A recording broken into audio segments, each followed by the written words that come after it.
The best defense is a good offense is an adage that has been applied to many fields of endeavor, including games and military combat, also known as the strategic offensive principle of war. Generally, the idea is that proactivity instead of a passive attitude will preoccupy the opposition and ultimately hinder its ability to mount an opposing counterattack, leading to a strategic advantage. Military. George Washington wrote in 1799, "Make them believe that offensive operations oftentimes is the surest, if not the only means of defense." Mao Zedong opined that the only real defense is active defense, meaning defense for the purpose of counter-attacking and taking the offensive. Often success rests on destroying the enemy's ability to attack.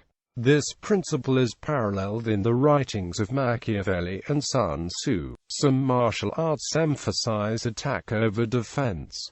Wing Chun, for example, is a style of kung fu which uses the maxim, "The hand which strikes also blocks." During World War I, Germany planned to attack France so as to quickly knock it out of the war, thereby reducing the Entente's numerical superiority and to free up German troops to head east and defeat Russia. Games. In some board games, such as Risk, one's ability to build up armies depends on aggressively attacking so as to acquire territory. However, in Risk, luck in rolling the dice is the ultimate determining factor. Players who fail to do so, and concentrate instead on holding the line against enemy attack, will likely end up in a weak position. In-depth info argues that this adage does not always apply. When the battle rages between two players, one should put every ounce of power in the offense, but when several players are involved, the political element changes this dynamic.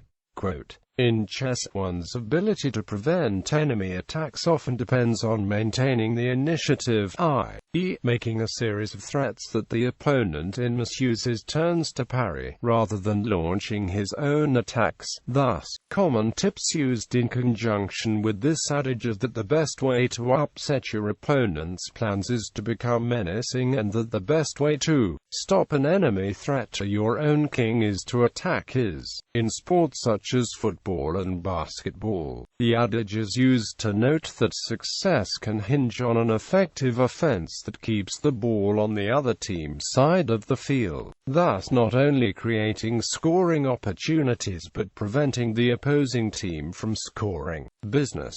The adage has also been applied in the intellectual property realm, in reference to patent trolls.